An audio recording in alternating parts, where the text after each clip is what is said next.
It's not about the money. And the Gen Z will tell you that loud and clear. It's not about the money. What they're looking for is purpose.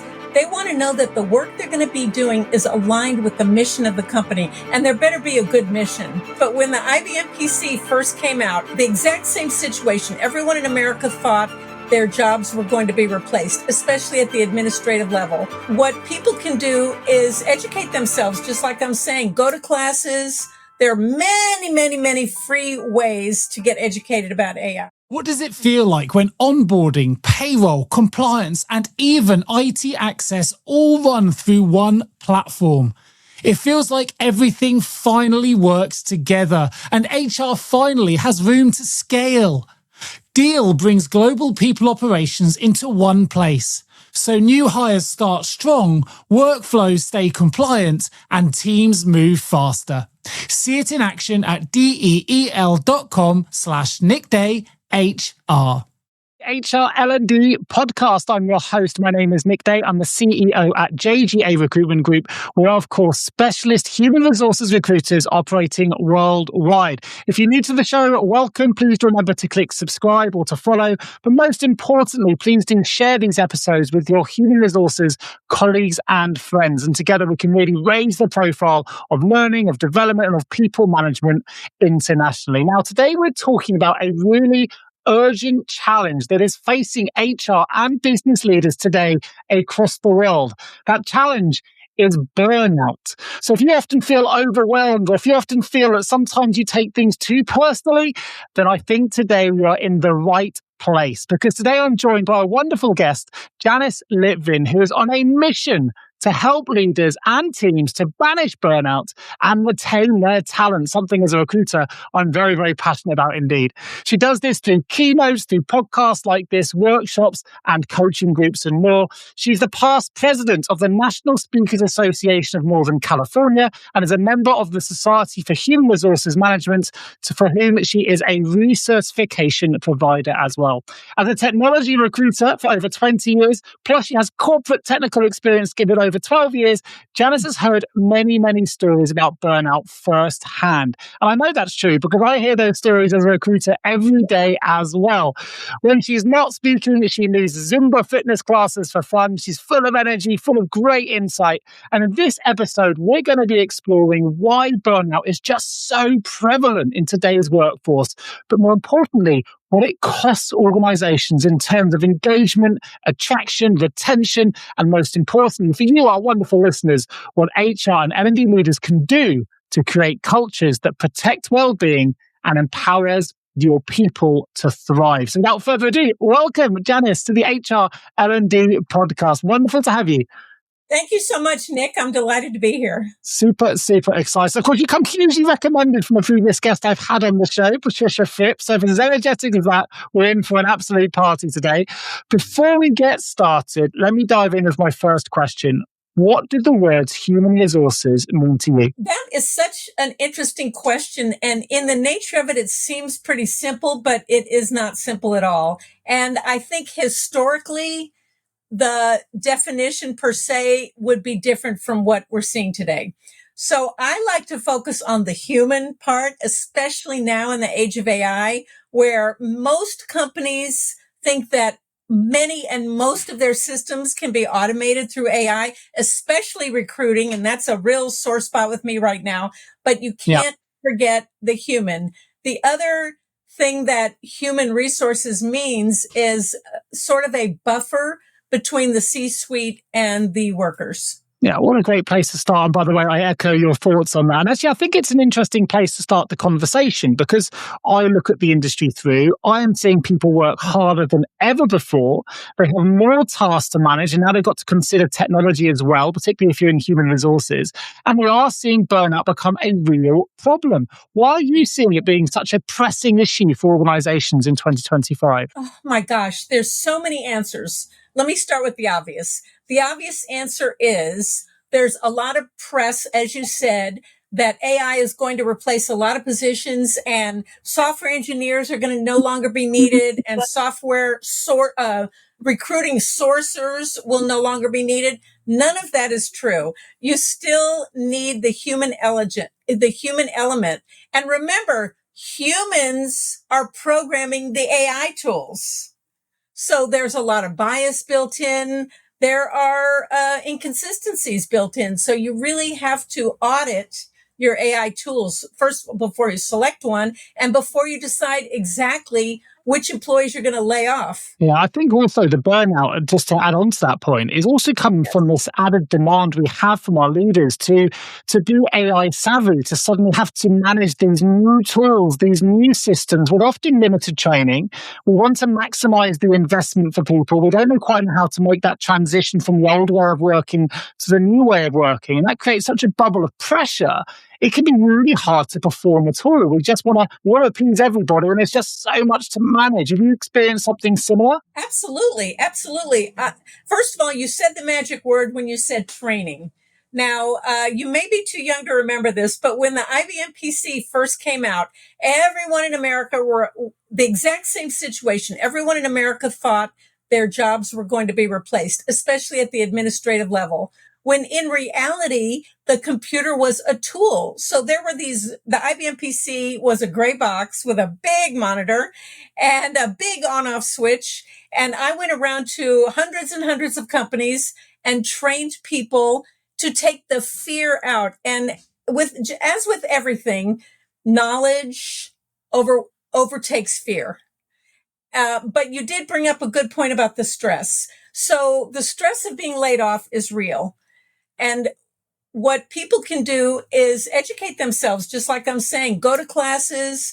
There are many, many, many free ways to get educated about AI, many, and webinars and classes and follow other leaders, but really to push your leadership to make sure the training is provided. Yeah, I think that's a really good point. And I love the fact that you mentioned the stress of potential redundancy or the stress of being replaced. We also know a stressed workforce isn't necessarily the most productive workforce. So what are some of the early signs that HR leaders can look out for if they're worried that maybe some of their team or even themselves are suffering from signs of burnout? People ask me this question all the time, and it's becoming more and more important. And I recently got asked a question, how can I tell how burned out I am? So first of all, let me clear the decks. There's a huge difference between stress and burnout. The true definition of burnout is complete exhaustion, mental, physical, and emotional, where you have to take a break. You have to take time off, and the company really loses in that case because they're not allowed to, at least in America, they're not allowed to take your job away if you're on disability. So that's number one. So when people say, "Oh, I'm so burned out," really what they're saying is, "I'm burning out." And so now back to your question, what are some of the signs and how burned out is burned out? I've broken that down into 3 areas. And so I'll give you the answer with the areas.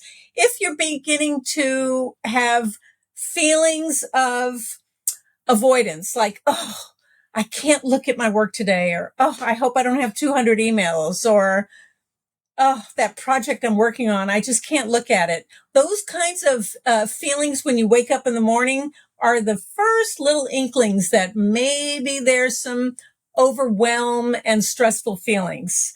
And then we get into the feelings of absenteeism. You go to work, but you're not fully there. Like you're pushing paper around, and yeah, you're getting some things done, but you're not really being your creative best self. So that's what I call like level 2. Level 3 is when you're just completely like on the verge of checking out, and you're complaining all day, and you just have these overwhelmed feeling of, I have to get out of here. Yeah, it's an interesting distinction. I suspect that most of my listeners will feel or will be able to align themselves with point 1 at the moment. There's a lot of plate spinning going on. But I think you raised a really good point prior to that between the difference between stress and burnout. And my understanding is, and certainly my view is, stress is sometimes an overused term because there's more than one type of stress. It's on a bell curve. And when we talk about stress, we're often talking about distress, which is the other side of the bell curve. Of course, on the way up, we have something called eustress, and that's the stress where we often feel like we really thrive, that moment where we want the challenge, we want to be pushed,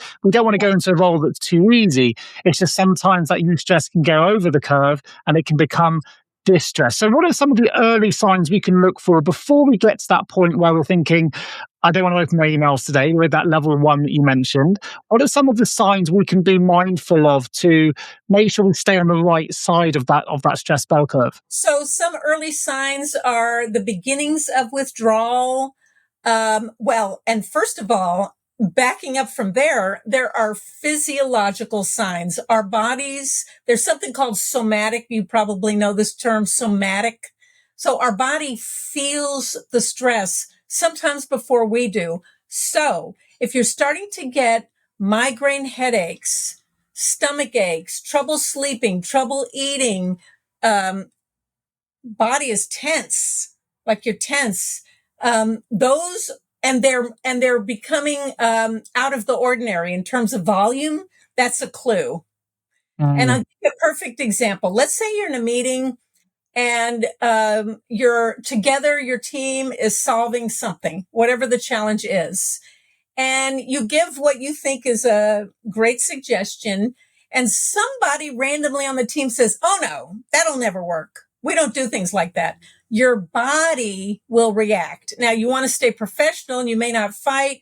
And if that's the first time that's happened, you may not have a rational response to push back. Like, would you repeat that? I don't think I heard you. Or what is your business thinking behind that response? Sometimes there's a way to dig in without being so negative, but some of us weren't trained in how to do those. So we might feel defensive. And so we say nothing, but we go away to our desk and we feel negative and we have knots in our stomach.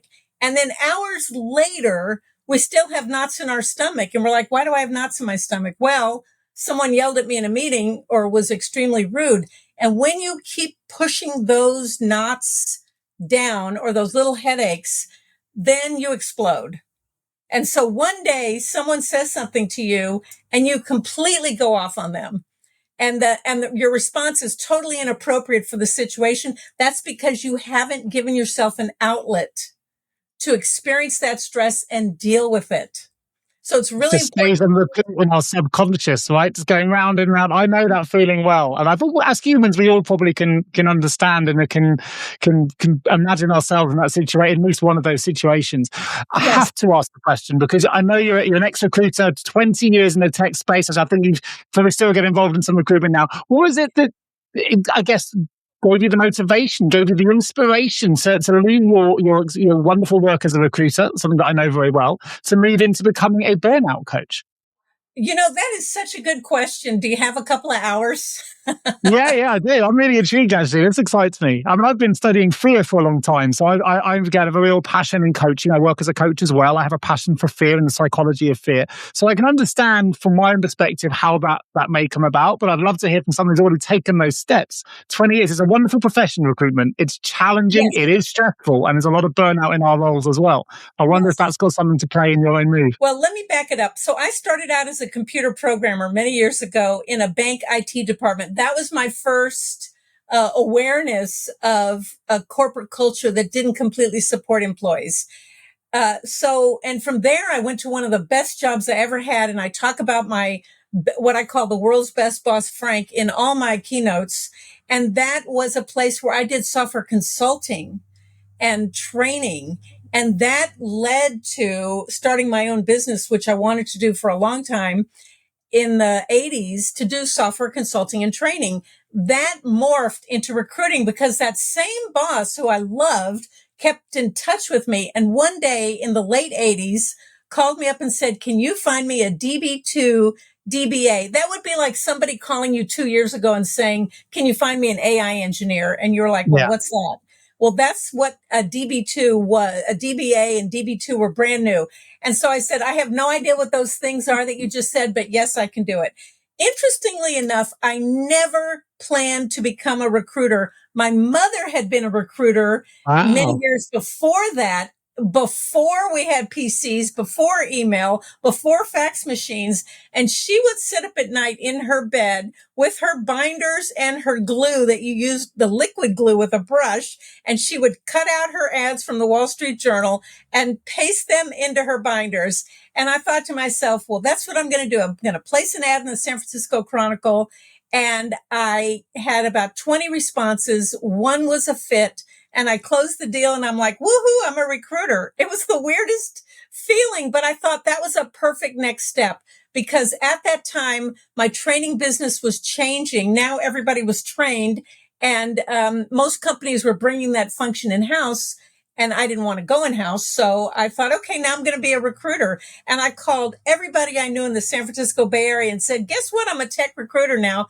I can help you find people. And, you know, when you think about it, the act of recruiting is not rocket science. It takes a certain tenacity and a certain personality and knowing some tricks along the way. So fast forward about 10 or 15 years and the dot-com exploded. Now suddenly candidates were getting many offers with $10,000 sign-on bonuses. So I could have 6 offers for a candidate, and they had 6 other offers from other recruiters. And so actually my business was starting to go down instead of to go up at that time. And so I went in-house for a couple of companies, like 6-month stints, contracts, and I began to not enjoy the work as much. It just was a completely different experience. Yeah. Probably now I would enjoy it again, but I needed something different. And in 2008, we had something called the economic meltdown. And there was no job. There were no jobs. There was no recruiting. For me, it was a blessing in disguise because I needed to do something different. And it was kind of a kick in the pants to say, it's time for you to figure out something else to do. Very interesting. By the way, I started when fax machines were still here. Before computers and email, I started in recruitment, Rolodex cards and fax machines. Yes. But interestingly, and I can understand how difficult it was. I launched my business in 2008, just before the economic recession. Literally, I got my investment a month before Lehman Brothers went under. And I swear, I think I was going to struggle burnout trying to make a new business survive in that market. Yes. Very, very, very challenging. So what was it for you then? You decided to obviously come out of recruitment to do something else. You wanted to train, you wanted to teach. But why did you really focus in on burnout? How did that materialize? Well, that's another little story. So I started, I had nothing to do after recruiting. I had no idea what I wanted to do. Thank goodness my husband was working. So I had some time to think it through. And, I had never been at that kind of crossroads before. I'm a very motivated and very directed and energetic person, as you can tell. So I thought, if I have nothing to do, I'm going to the gym. At least I can take care of myself. So I would drop my son at school and go straight to the gym. And then I would go to the grocery store, and I was all very focused on focusing on a healthy life. And then I realized, and I was teaching Zumba 5 times a week. And so I was eating healthy and exercising a lot. No, this was before Zumba. I found Zumba at the gym. Then I started teaching 5 days a week. And then, I thought, what can I do to bring this all of my work, whether I was self-employed or not, had to do with the corporate world. And I thought, what can I do to bring this love of exercise and healthy lifestyle into the workplace? And so I went around and I started doing talks about workplace wellness, which the whole idea of workplace wellness was on the rise. So it was a good time for that. So I did a lot of talks about how to motivate people to attend, how to inspire C-suite to invest in workplace wellness, what a well-rounded wellness program should look like. It's not just about physical exercise and eating. Mental health, obviously, we figured out is an important part. And then, just like with Frank calling me to find him a DB2 DBA, a client called me up and said, we want you to do a talk about stress, but we don't want mindfulness. We want you to go really deep. And I'm like, I can go as deep as you want. And I had already done a lot of research and over the years, a lot of work on myself and taken many psychology classes in college. And so I put together this Vanish Burnout program based on a concept of cognitive, restructuring our thought patterns, reframing our reactions to stress. And that was the genesis of Vanish Burnout. I love it. I love the idea that there's a saying by Michael Neal says, every feeling lives in the shadow of a thought. Say that again. Every feeling lives in the shadow of a thought. Every fear. So depending on what we were thinking will dictate how we're feeling. Yeah, for me, that's quite powerful. I think sometimes it's not always easy. If you can change the way we think, we can change the way we feel.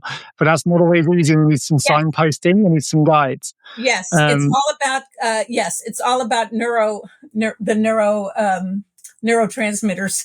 Exactly. So obviously from a organizational context, you're doing a talk now in the commercial world. What are some of the hidden impact of burnout on culture, on retention you mentioned earlier in your introduction, or even on performance? Well, retention suffers, productivity suffers, team cohesiveness suffers, everything suffers. And people leave, and so the bottom line suffers.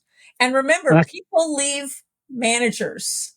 They might leave the company, but in particular, if they have a really fabulous manager, they might stick it out. But if they have a bad manager, they're leaving. So this whole idea of brilliant jerks, that doesn't work anymore. Attention payroll leaders. If you're listening to this, you already know that payroll has never been more complex. Compliance risks are rising, skilled talent is scarce, and getting it wrong can cost your business way more than just money. It can cost you trust, retention, and of course, brand reputation. I'm Nick Day, host of this show and also CEO of JGA Recruitment Group, specialist global payroll recruiters. Here at JGA, we're so passionate about payroll, we've even turned it into music. Don't believe us? Head to your favorite audio platform and search for Payroll Powers the World, and you can quite literally join us in song about how we believe payroll deserves its moment in the boardroom to shine. At JGA, we'd like to think our passion shines through to our recruitment results as well. With a 97% retention rate and an average 19-day job brief to hire success rate, we work fast, we work strategically, and we work with purpose to connect you to the hidden payroll talent that job ads and direct search methods will simply never reach. So if you're hiring or indeed planning to hire, why not partner with the experts that are shaping the future of payroll? Partner with jgarecruitment.com today, or better yet, drop me a message directly, and together we can make sure your next payroll hire is your best one yet. I think when you work in recruitment, you learn that quite quickly, don't you? People leave the managers, and it's just such a constant reminder with those people you see and you're speaking to. There's always something underneath. It's very rarely about money. It's an opportunity sometimes to get a raise, but it's not the reason for leaving. It's not about the money, and the Gen Z will tell you that loud and clear. It's not about the money. What they're looking for is purpose. They want to know that the work they're going to be doing is aligned with the mission of the company, and there better be a good mission. And I'll give you a perfect example. One of my clients is a large manufacturing construction company. When they go out and build a hospital, they don't just say we're building a hospital. They say we're saving lives. So in their recruitment, they're saying, join us in our mission to help save lives, to make people healthier. And you notice that in TV ads as well. They tell little stories about how their product enhances lives. So I want to go back a little bit, because something came to mind when you said, retention suffers, people leave, and it can become a little bit of a self-fulfilling prophecy, because if you're losing good staff because you have a retention problem, that adds more pressure on those that haven't left yet. So they now are more risk of more stress. How can we start to break the cycle? If you come into an organization, maybe you're a chief HR officer, CHRO, you've come in, you realize there's a retention problem here. You realize as a result, a lot of your organizational teams are overworked, they're stressed, they're in the distress side of the curve. But you need to, how do we correct it? Because it can become self-fulfilling. The more people that leave, the more stress gets piled on, the more burnout chances are going to start to occur. So how can we start to correct the problem? It starts at the top. And so a lot of people think, oh, burnout, so it's about helping my employees. It's about changing the culture. And similar to what I just said about we're saving lives, it's about creating a mission and getting employees on board and really showing that you care about employees by some policies and values. For example, no contact employees nights and weekends, no texting, no emailing. I've heard managers say, well, I send an email, but I don't expect them to answer. Just the fact that that email pops into their email box is stressful. And suddenly they have those knots in their stomach. So the policies, how about flexibility with when and where people work?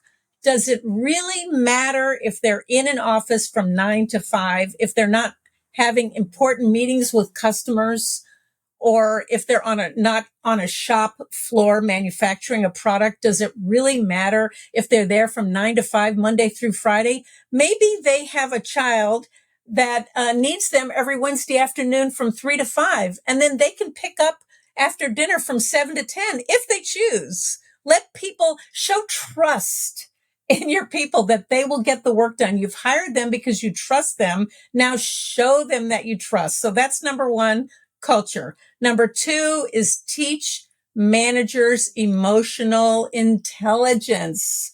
There are many, I would say the stats would be in the 90s if I knew the stat off the top of my head. When people are really smart, whether it's technology, legal, finance, whatever, they get promoted for their knowledge of the product or service, not for their emotional intelligence. So that's got to be a built-in part of a promotion process, is grooming them and training them on emotional intelligence. Because remember, we're dealing with people. That takes us back to the definition of human resources. You're managing humans. You're not managing little robots, even though the AI proponents would wish that.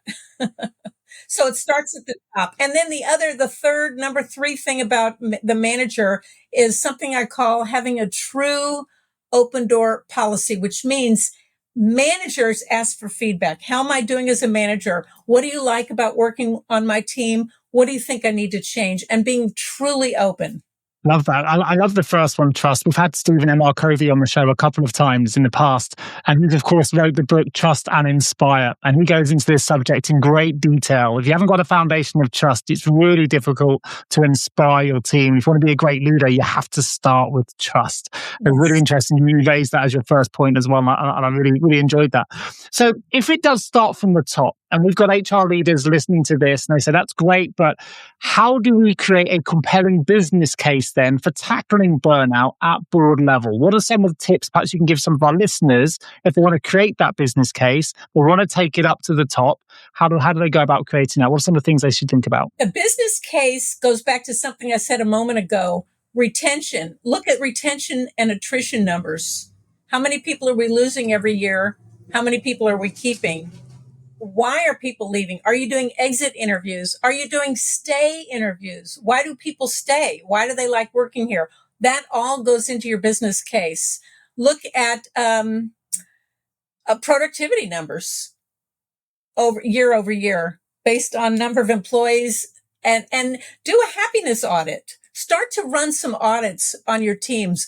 Do some surveys, short, regular surveys, 1 or 2 question surveys for a month or two, and try to find out what people are happy about and what they're not happy about, what they'd like to see different about the culture. And then look at the bottom line and show the stats. There are many reports, Gallup, Harvard Business Review. There are many statistics about why a mentally healthy workplace improves the bottom line. Yeah, I mean, a happy workforce is a productive workforce. As you say, it's not just retention. Is, are you more productive with the same headcount? If your production's gone down and it's not a market condition, maybe you need to look inward, which I think is, they say insight is sight from the inside. So have a look inside, see what's going on in your organization. What about the individuals then? If we've got an HR leader who's feeling overwhelmed, or maybe they're stuck, we'll understand some of the points you've raised about what that might look like and what their thinking patterns might be. But if they're stuck in that negative pattern of thinking, what's some of the first steps they could take to start to bring themselves out of that sort of feeling of overwhelm? So you're talking about HR professionals or anybody? It could be anybody. I suspect there are HR professionals are in that feeling at the moment, but sure, yeah. I would imagine the advice is generic, but tell me if I'm wrong. So if people are feeling negative, well, first of all, it depends on what's going on with the company and their own life, but they really need to start. They need to really start running. I talked about an audit on the teams. Now you have to run what I call a stress audit. In my book, Banish Burnout Toolkit, I talk about a stress audit. Start to journal. how you're feeling, why you're feeling that way, what changes need to be made, and look at it as first of all, it's a personal thing you want to analyze. So you're jotting down personal feelings, but also, for yourself, think of it as a business problem you're trying to solve. So it's personal and it's business. Is it this company that you feel like, oh, the leadership doesn't care about us, and I'm so stressed because the employees are complaining to me and the leadership isn't responding and I'm caught in the middle? That's one common thread for HR people. And I hate to say this, but maybe it's time to look around. But it could be that there are changes you can make by what we talked about before, was building a good business case to improve mental health as a company policy. And what about coaching? Obviously, we both talk about coaching, what we coach in different capacities, but you work as a coach as well. You help professionals overcome burnout. Not everyone sees the merits in coaching. We often feel like we need a coach when something's wrong. But actually, I would often say sometimes the best time to get a coach is when things are going well. Let's keep yourselves on the right track. I'd love to get your view, though, because people have different views on coaching and development and training. Could that be a really productive first step to helping someone overcome burnout if they're starting to see some of those first signs of overwhelm start to trickle in? Absolutely. 1,000,000%. I couldn't agree with you more that coaching, and like you said, coaching is a good thing to start when you're not burned out, because you have goals.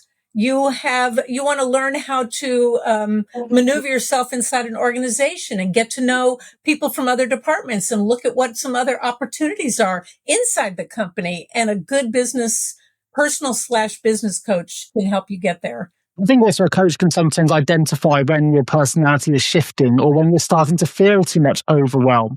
Sometimes we don't like to admit those things to ourselves or to our family and partners. We want to hide things sometimes. Yes. I often say a coach isn't there to be your friend or your partner. They're there to tell you sometimes the hard truths as well. And they're there to listen. And they're there to pick up difference in nuances in how you come across, how you sound, your body language. And then they just say, hey, you're not quite yourself at the moment. What else is going on? And maybe we need to look at how you are prioritizing your tasks. Or one of my favorite coaching tools is when you say yes to something, what are you saying no to? And it's a really interesting one. We have a tendency to say yes to everything because we're scared of saying no. But sometimes saying yes to that project means I'm saying no to spending time with my son. Suddenly makes it a much easier no. We don't always think in that way. We say yes, and then we get home and realize we don't have time for our son, and that adds to the stress.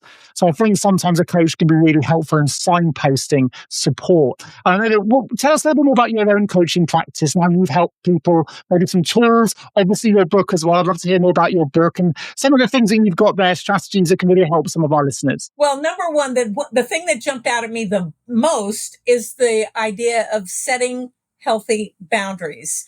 And so when you do feel overwhelmed, and you said, well, what if I say yes to this?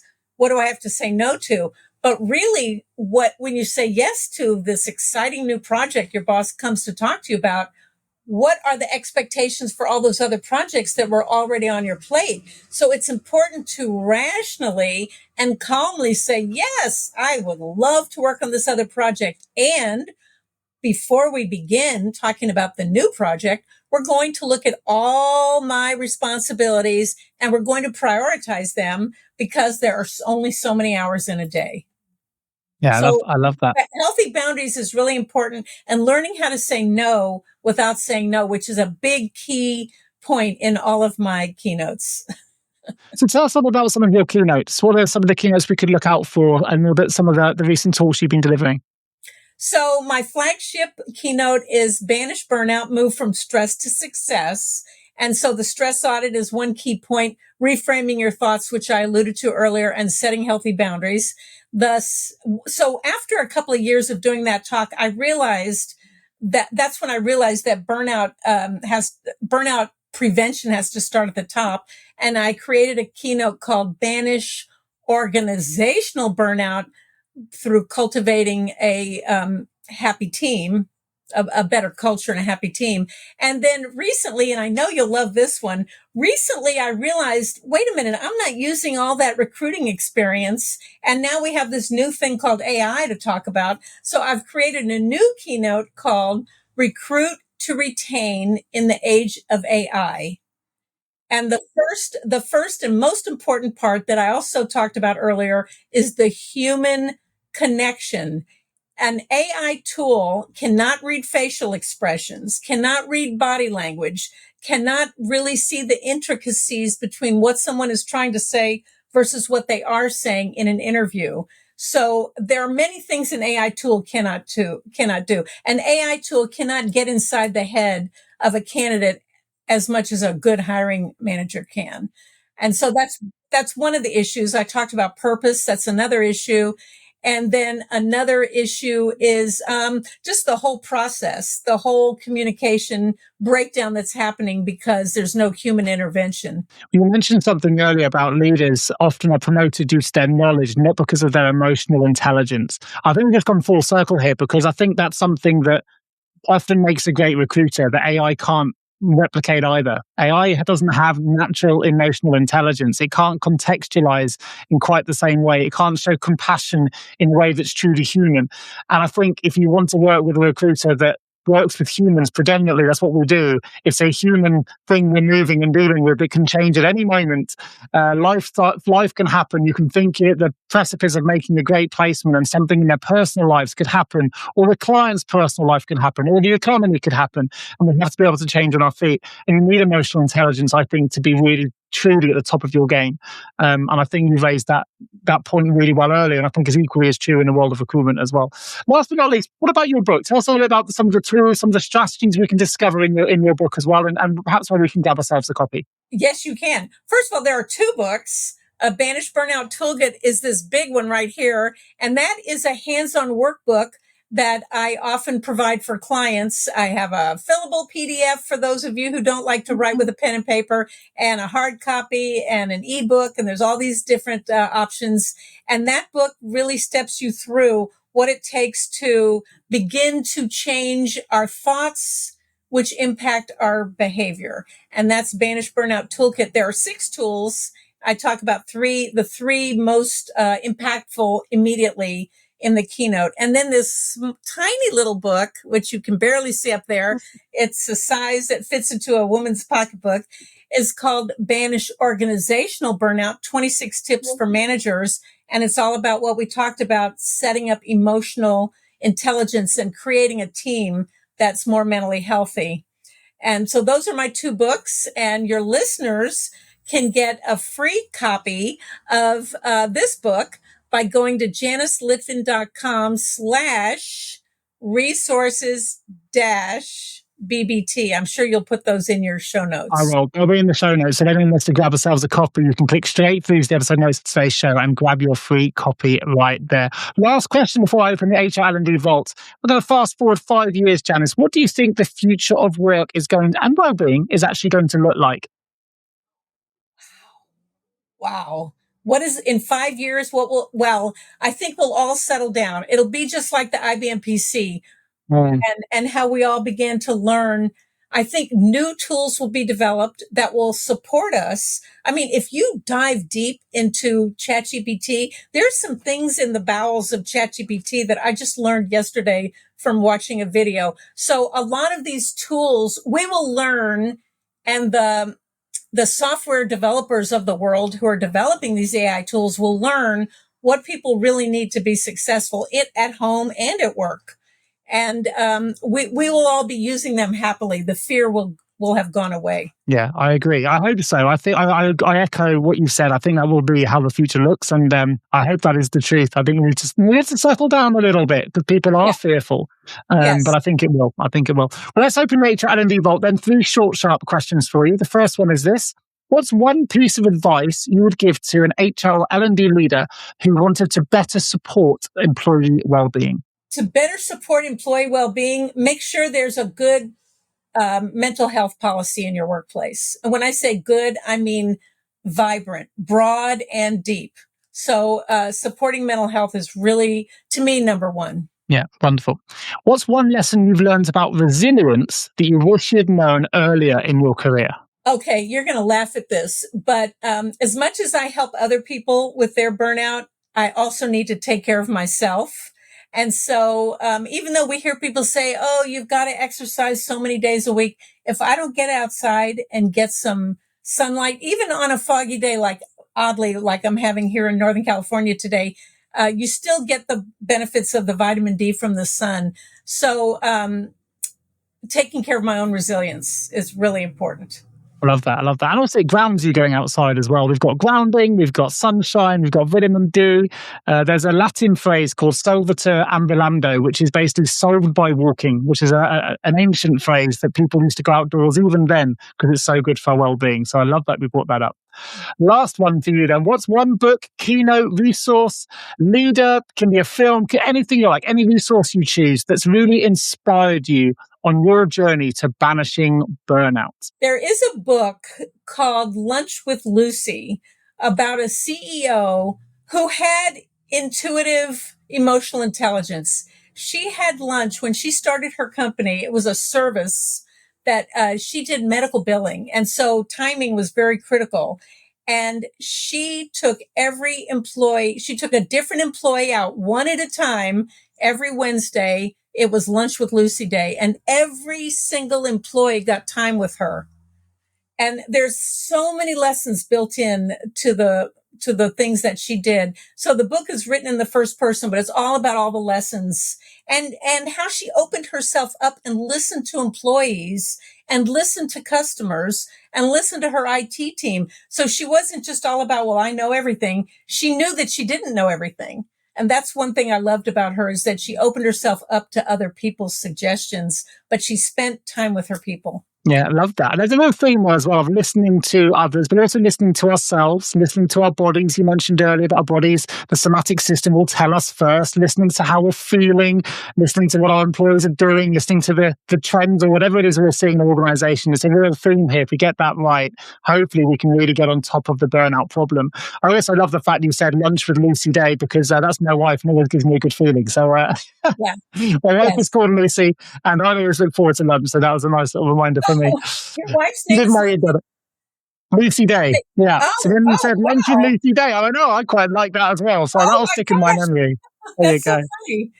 That's very fun. Listen, Janice, thank you ever so much for joining me today on the HR L&D podcast. What's really stood out for me today is that burnout isn't inevitable. We can prevent it, but it does require intentional leadership. It does require supportive cultures. Sometimes it may involve practical strategies or coaching or listening to an expert like Janice really get into the roots of those challenges. And you can find out a lot more about Janice's wonderful work at janicelitvin.com. There will be a link in the show notes where you can get that wonderful free resource. But also you can see some of the keynotes and some of the wonderful work that you've brought together to really help a real challenging thing that's really impacting workforces worldwide at the moment. So please do check that website out. That's janicelitvin.com.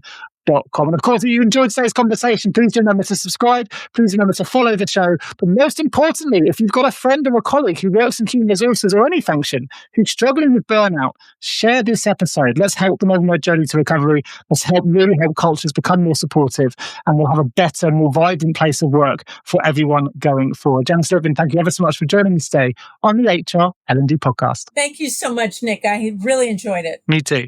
Deal is the all-in-one platform to hire, manage, and pay your global team, giving HR one place to work instead of juggling disconnected systems.